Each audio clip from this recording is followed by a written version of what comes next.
Haití, Part 2. Junior spent the first 3 years of his life in the Dominican Republic. As I said, his father, who is from Haiti, worked on a sugar plantation there with other Haitians and Dominicanos. There he also married a Dominican woman, and they had Junior. After he was born, Junior's papa worked another 3 years in the sugarcane fields, very hard work, and then moved back to Haiti with his wife and Junior. So, Junior grew up speaking Spanish and Haitian Creole, and with a feeling that he had two countries, on the same island, of course. But there's a problem. His mom and dad didn't get a birth certificate for him when they were in La República Dominicana. And so Junior can't go back and forth between the two countries as he pleases. He has to make special arrangements. A lot of Haitians want to work in the Dominican Republic because it's the only place where they can find a job. They often buy false IDs, such as birth certificates or passports, so that they can get into La República Dominicana. The better the ID, the more expensive it is, and the better it works. Junior seems comfortable in Haiti. He doesn't talk about moving back to his country of origin. About 6 years ago, he returned to marry a girl he had met there. Actually, he had met her online. After they were married, she decided she did not want to move to Haiti. So, Junior went back to his home in Haiti without her. Later, she thought about it and she decided to ask him to email pictures of the home where he lived with his mother and other family members. His father had already moved out.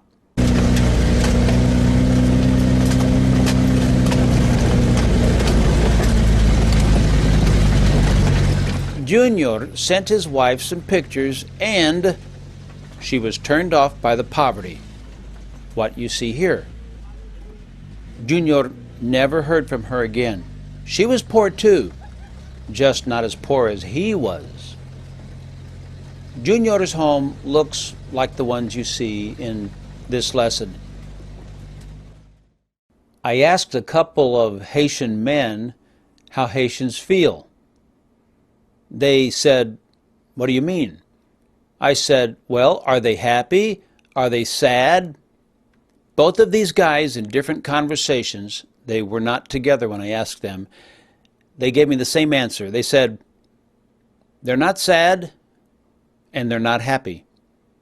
They said Haitians struggle to find work and to make money to support themselves and their families and to eat. They're hungry. Some of them suffer from injuries and disease that are easily fixed here in the U.S.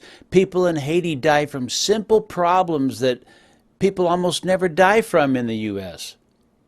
A doctor told me the other day that a Haitian mother that he knew died of a very simple-to-fix sickness. And she went fast, and she left 3 young children behind.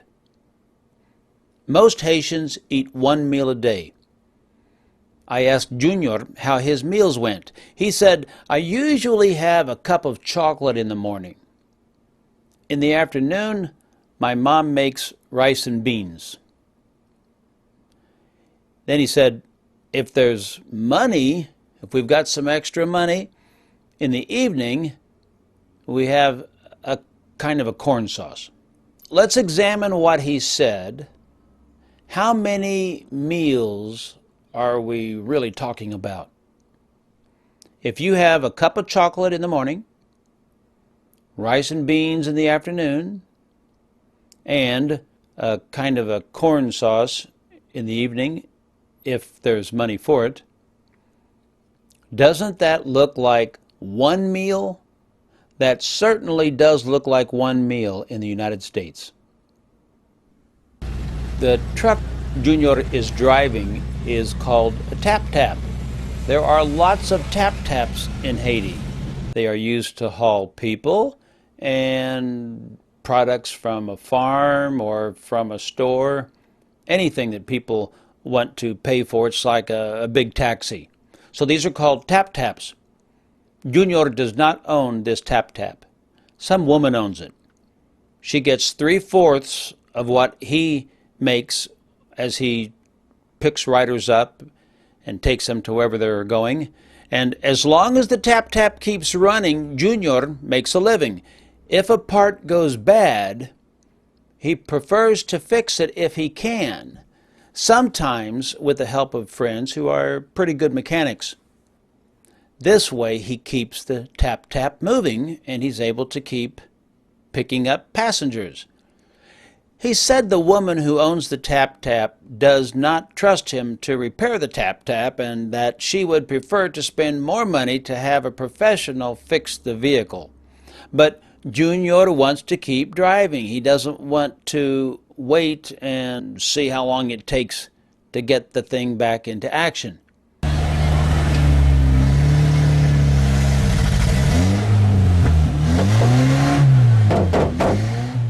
A tap-tap in the shop might not come out for several days. So he does what he can to keep his taxi moving even when he has to pay for the repair parts. So you can see that Junior, and he is not an exception, you can see that he wants to work and he's a hard worker. I asked him how he felt about all that. Was the woman getting too much money? Was this unfair? He said, no. He said, it's fair. He said, the woman, she's got a big family to support, and he said, she needs the money as bad as I do. He didn't complain. And when you think about how much money it cost that woman to keep this one truck, this one tap-tap going, it's got to cost her a lot of money. Look at this tire here. Some of the guys I was with noticed that every tire, or almost every tire, was missing 2 or 3 lug nuts. Now, this is getting dangerous. So this is supposed to have 6 lug nuts. Now, most cars have 5. This is a kind of like a pickup truck. And this particular one is supposed to have 6 lug nuts. This one is supposed to have 5, and only 1 is missing. And here's another one. 6 are supposed to be there. And look, even the bolts, those are gone. The bolts are gone, so you couldn't put a lug nut on there if you wanted to. Now, this tells you that these vehicles are taking a real beating, and that these tires have probably been, they have been changed many times, and maybe the rims, the entire wheel. I was with them when these things were falling apart. They're always falling apart, and the drivers are always trying to keep it moving. This takes money. So the woman who owns it is not being stingy. It's just that it takes a lot of her money to keep it going so that Junior and other drivers with other tap-taps can make the 25% that they make. So he knows this, and he understood that it was fair. And when you notice the wear and tear on these vehicles, as you will notice in footage that I'll show you in other lessons, these things just take one beating after another.